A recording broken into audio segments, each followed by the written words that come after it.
and welcome to The Straw Hat with Rabbi David Wolkenfeld and Rabbanit Goldie Guy. We are the official podcast of Anshe Shalom B'nai Israel Congregation, an Orthodox synagogue in the Lakeview neighborhood of Chicago, Illinois. So as we record, I am still on a high from finishing Masechet Rosh Hashanah just a few days ago with the Daf Yomi cycle. Rosh Hashanah was really like a hidden gem or something. I did not expect to love it so much, but I think it's like maybe my new favorite Masechet, if you're allowed to have one. I really, really enjoyed. You're allowed to have one. Okay, so for now, Rosh Hashanah is my favorite Masechet. Really, really enjoyed. Like short, like very, very relevant topics. The final chapter includes like all of the relevant Talmudic passages that describe how to do the mitzvah of shofar blowing in Rosh Hashanah, how many blasts and what they should be like, and what kind of shofar, all of like just like super, super relevant, and like get to see it from the sources. It also has a lot of really important like key discussions on issues of like regular tefillah, like how like laws of tefillah and then practices of tefillah have their origins in Masechet Rosh Hashanah. I guess it's sort of scattered over several Masechtot. A lot of it's in brachot, of course, but the institution of Chazarat Hashatz, the so-called repetition of the Amidah, is I guess described in Rosh Hashanah. There's a Breita that plays this out in towards the end of one of the last pages of the Masechet, and Daf Lamed Daled Amud Bet 34b. The Mishnah says, "Kashem sheslich tzibor chayav kach kol yachid v'yachid." Okay, chayav, right? So each individual has to say all the words of the Amidah, and then the prayer leader repeats them. So the Breita then says, "Amru lo Rabbanit Goldie, Rabbanit Goldie, v'recha lama tzibor mipalelim." Like, why then does everyone have to say their tefillot? Right? What's the point of the? I mean, it's a great question. It's a counterintuitive question. We often say, "What's the purpose of the repetition of the right, Amidah?" It's the opposite. So here, the Breita says, "What's the purpose of the silent Amidah if we're all just going to get to listen to the?" Because they're taking it seriously, right? If the repetition of the Amidah really works, then one or the other needs to go. Yeah, exactly. So then the answer that he gives in the Breita, so the whole reason why we have the silent Amidah is so that the Shliach Tzibor, the prayer leader, can sort of like figure out what he's going to say. Because like the real tefillah is the communal Amidah, when everyone, when people they're reading, they're chatting with their friends, or like according to Rabbi Gamliel, that is the actual prayer experience, is the Shliach Tzibor praying on behalf of the congregation. Everyone should be listening. Like that's the main, and everything we do before then, the silent Amidah, is just to give the Shliach Tzibor a chance to practice and get ready to say what they're going to say. So then they ask, Amar lehem Rabbi Gamliel. Then Rabbi Gamliel said to them, "L'varechem lama Shliach Tzibor yored lifnei tefillah." So what's the purpose? Then Rabbi Gamliel then asks the counter question: if you think that like the essential prayer obligations fulfilled by the private Amidah, the silent Amidah, then why do you need a repetition altogether? So Amrulo, they say to him, Kidei lo tziat she'eino baki, because there's some people who don't know how to pray, so the Shliach Tzibor is going to pray on their behalf, which, especially at a time when there was no printing press. There was no printing press. People didn't have Sidurim, and so like if you didn't know, you had no choice but to listen to the Shliach Tzibor. So he said to them, Amar lehem, Kishem Shim Matziat She'ena Baki, Kach Matziat Baki. So Rabban Gamliel thinks, no, the Shliach Tzibor is actually praying even on behalf of those who do know how to pray for themselves, even on behalf of those of us who do have our own Sidurim or Machzorim. We can say our own words. The communal Amidah, the repetition of the Amidah, that is actually the main Amidah. So I think that's, I don't know, that's not necessarily my experience of being in shul. I would say I try to focus really hard on the silent Amidah. Any energy I have that I'm going to invest in that prayer experience, I really pour into the private Amidah and saying with kavanah and sort of whatever meditative practices I'm going to engage in, whatever process I go through to have a focused, intentional tefillah, I really pour into the silent Amidah, and the public Amidah, the communal Amidah, the repetition of the Amidah is... I'm not chatting with people, but I'm learning a little bit of Torah from a book that I have near my seat, or thinking about something else, or not necessarily of Rabban Gamliel's the mindset that no, this is the actual most important part. Well, so why do you think he says that? What is he imagining takes place? I mean, to me, I would think it's saying that the Shliach Tzibor somehow harnesses the power of everyone being present and presents it before God somehow, right? As their, like, whereas when we're doing our individual Amidah, right, we're still kind of standing as individuals in a tzibor, but as individuals. It is more powerful, but still.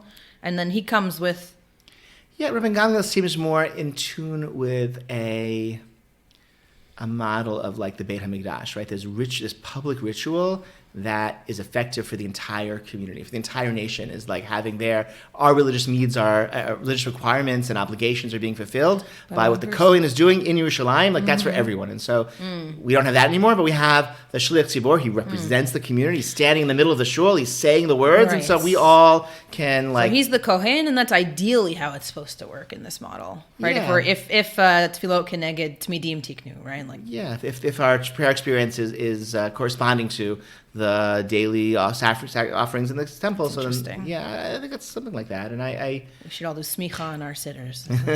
Like there are, yeah. Versus if the private Amidah is the more important one. So everyone has their own thoughts, everyone has their own concerns, everyone has their own worries.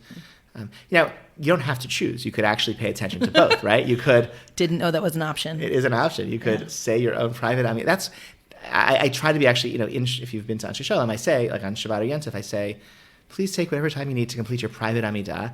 The communal Amidah will begin in so-and-so, in a few minutes on page whatever. So that language I try to is intentional, that I don't say, I feel like you say the repetition of the Amidah, you're kind of telling, that's equivalent to saying the superfluous Amidah, like the Amidah you don't have to pay attention to is about to begin, which is really inviting people to check out. So by saying the communal Amidah, I try to, convey that, no, this is actually, you just said it now as an individual. Now we're all going to say, these words again as a congregation through the mouth of the Shliach Tzibor, through the mouth of the representative, and all of us through listening and saying Amen to his brachot. So I don't know that.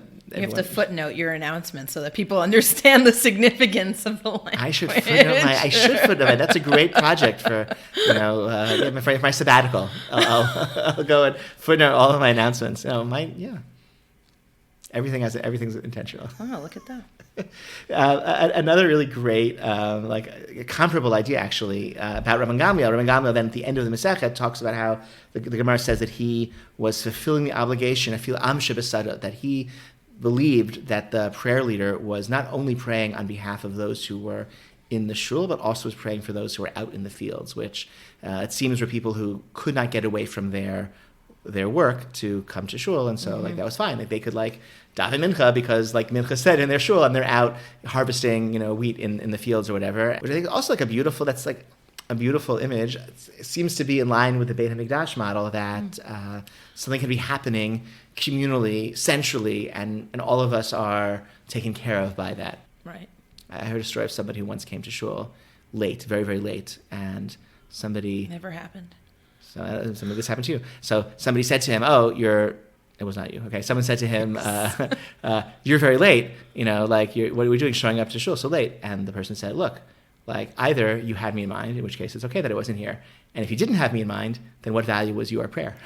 Which I thought was a good, snappy comeback, right? We're doing something special when we're in shul together, and we should have in mind that we're praying not just for ourselves, not just for the congregation as is present in the room at that time, but for the entire community, including family members who are not in shul, including the whole world. Everyone, there's a lot of needs out there. It just really depends how you see the nature of our individual observances post Churban, right? Things that were communal and then got repositioned onto the individual, the kind of Zecher LeChurban or in place of what happened in the Beit HaMikdash. I don't know, I'm thinking back to Masechet Sukkah with, right, in the beginning, right, the lulav was Nital BaMikdash, right, every day. And then it was adopted that it's done by individuals every single day, right, instead of just on the first. Right, taking lulav and etrog is a one-day mitzvah in the Torah outside the Beit HaMikdash. Masechet Sukkah says, and also Masechet Rosh Hashanah. It's repeated in Masechet Rosh Hashanah. Yeah, it's repeated. Zakai says that it's like a similar idea. Sorry, it's right.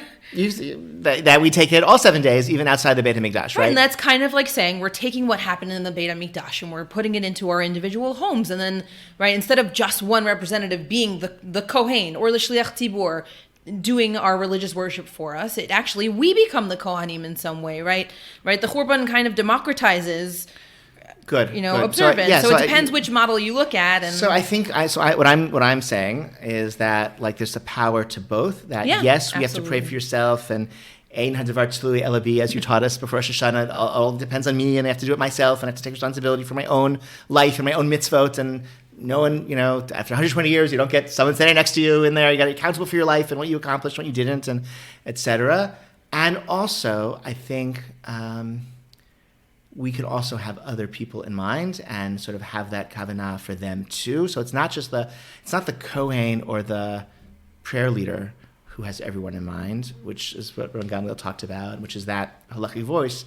I think like all of us, like as community. like just people, like you come to shul, you're like you pray for yourself and pray for everyone else. Like the whole world needs tefillah, and have everyone in mind. And I think that's, I have a very tense memory. Rabbi Ravender, my first Rosh Hashiva, said, if you know Aleph Beit, and like you have a responsibility to teach Aleph Beit to somebody who doesn't. So, like whatever you like just take.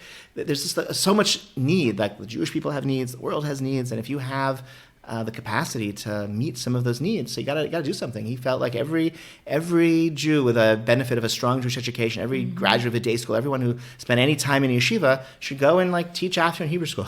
Go teach Aleph Beit to someone who doesn't know Aleph Beit. Right. But this is even stronger in saying, right, it's not, you don't even have to go teach, just come daven your tefillah, that is for the benefit of the entire community. Look, so I don't know how that works, okay, but I think the ethos I appreciate, right, of just like it's not about building my own Noah's Ark and like saving myself and my family. It's about like the world is at risk, the world has needs, and I have to bring those needs with me when I stand before HaKadosh Baruch Hu, right? When I learn Torah, it's not just for my own intellectual stimulation. I have to I'm learning to like lilmod lelamed, right? I'm learning to teach. I'm learning to do, right, and to bring others with me alongside. Like I think that we the needs are too great to be like kind of too individual in our focus. So we succeeded in bringing our kids groups indoors this past Shabbat. It was amazing. It was cold, and so we sort of weren't necessarily as half by choice, half by necessity. We brought our kids groups inside. And thank God it was really successful. I wasn't sure that people would send their kids to indoor groups, but I'm gratified. Or that the kids would be excited about groups without snacks at the moment.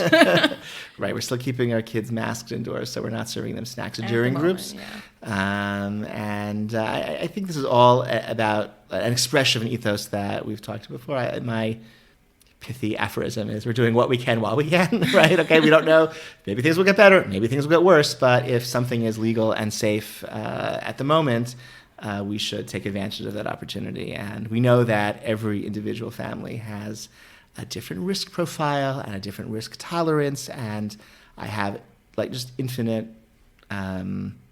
sympathy for everyone's, different paces by which they feel comfortable doing this or that or whatever. But I think that the shuls should be trying as best we can within the parameters of what the law allows and what is considered reasonably safe to kind of try to maximize the experience for people who do want that in-person experience. And so from that perspective, it was really gratifying.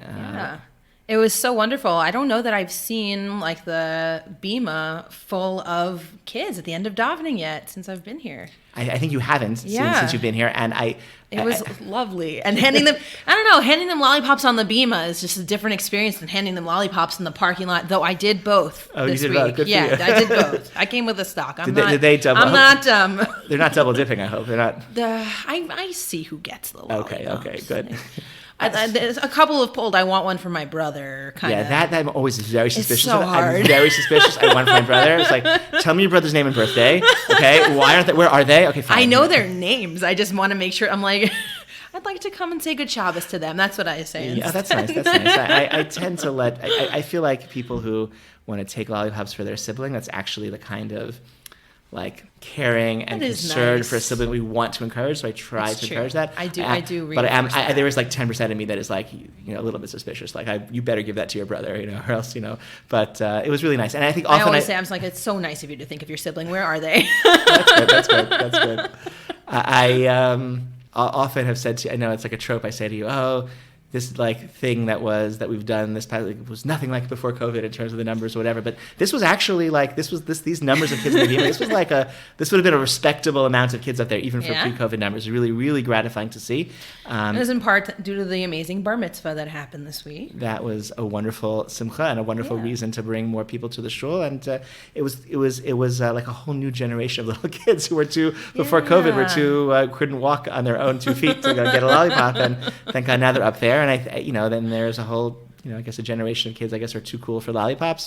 So I guess they were. Some of them still take. That's fine. You're never. Yeah. I think until a bar bat mitzvah, you can come up and take a lollipop. I'm fine with that if you're willing to come up. But we have, the rule I do have, which the youngest kids did not know, is that you can't swap colors for a different color.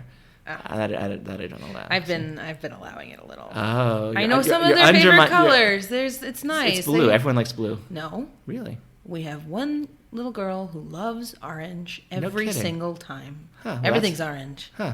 See, you get to know the kids. Okay, I have like a whole bunch. I have like everyone wants. Can I switch for blue? Can I switch for blue? Orange or green? Yeah. I've had different requests. So. Okay, so my ethos is you get what you get, and you don't get upset when it comes to lollipops. But it depends if I run out. If I have enough, I give them a choice. The point is, it's really, really nice to see happy children with their parents, learning how to daven, learning that shul is a fun place. Here's, like standing next to their parents as we sing the final tefillot of the Shabbat morning service, standing next to their parents as their parents are listening to Mourner's Kaddish, and then dancing and singing Adon Olam. It's a really, really beautiful moment, and it's. I think the kids obviously like it, but it's also. And their parents, I think, are happy when their kids are. Parents are usually happy when their kids are happy. But even like people who don't have young children in the shul really enjoy seeing it. It's like people feel good about sort of seeing that joyous younger generation experiencing Judaism in our shul. So it was really great that we were able to bring it back. And please God, we should be able to do so safely many, many months to come. Amen. So this week's Parsha is Parshat Vayishlach. And there's a beautiful idea in the Sfat Emet that I just wanted to relay and maybe see what you think about this. Let's hear it. The pasuk says, "Vayavo Yaakov shalem me'ir Shechem," and Yaakov came whole or perfect, restored to Shechem, asher be'eretz Canaan bevo'o mi Padan Aram, which is in the land of Canaan when he comes from Padan Aram. Vayichan et pnei ha'ir, and he camps there, and it says that he built a mizbeach, an altar to God, and it has this odd name that he gives it. It says, "Vayikra lo El Elohei Yisrael," and Yaakov called the altar El Elohei Yisrael. So that's an odd phrase to parse. Mm-hmm. It could be that Yaakov called the altar by these three names, right? El Elohei Yisrael. Or it could be, if you parse it another way, Vayikra lo El, right? That someone called someone God, or someone called it God, or right? It's a confusing phrase, and so the Mefarshim pick up on this of like who is doing the calling, who is doing the naming here, and Rashi says on this pasuk, Vayikra lo El Elohei Yisrael. Lo sham mizbeach karui Elohei Yisrael. It's not that the mizbeach was named by Yaakov, God of Israel. Ella al shem shaya kadosh baruch hu imo. It was named for the fact that God was with Yaakov, vihitzilo, and saved Yaakov. Kara shem mizbeach al shem hanes liot shivcho shel makom niskar b'kriyat Hashem. Right. So he called the mizbeach like as a point of miracle, right? On the name of the miracle, on account of the miracle that was done for him by God. Rashi later on in his commentary quotes the Gemara in Megillah 18a that Chazal said that Shakadosh Baruch Hu kra'o liYaakov El, that the way we should read the pasuk is that Vayikra lo is God calling Yaakov, and what name did God call Yaakov? El. Like that God called Yaakov with this divine name. And the Gemara, the Hasidic thinker, the Sfat Emet, comments on this and says, why would Yaakov be bestowed a divine name? Why would Hashem decide to give Yaakov the name of God or the name of God? And the Sfat Emet explains that a kriya is a minui. Calling someone something, bestowing upon them a title or a new name, is appointing them. It's hard. Yeah. Right. Yes, it does, especially for people in positions of leadership or given a title, given a degree, given a role. Fancy job description. It's like Any fancy job description gives you a job to do, right? Yeah. You are now appointed to fulfill this role. So when God is calling Yaakov El, according to this understanding of this enigmatic phrase, God calls Yaakov divinity, right? God says, it is now your job, Yaakov, to bring divinity down into the world. I'm going to give you this name because that is your mission, and you will walk around with this divine mission, right? So now he's not only Rabbi Yaakov, he's God Yaakov, and is emissary of God, representative of God. But I don't know. This is more extreme. I know you're trying to soften it. It's more extreme. It's a text that says that God called Yaakov God and said, "You're a walking God in the world." Right? We talk about Tselem Elokim all the time. Kaviyachol, as it were. Okay, Kaviyachol. Why the Hasidim weren't afraid? Okay, we're gonna soften it because we're not the Sfat Emet.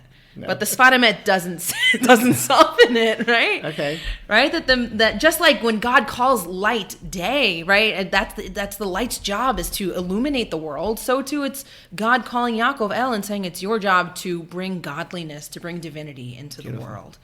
Wow. It's heavy. It's a lot. I don't know that we would say it now, right? Right. That's what in the commentaries as well, right? Umalei hapasuk omro, right? It had not the verse said it, we could not say such a thing. That's the hesitancy we're feeling in this pasuk. It's so odd to call, right? We don't think that people are divinities, right? Like that's just not it. But the pasuk does say it, and we take this idea from, or says something that might indicate this idea.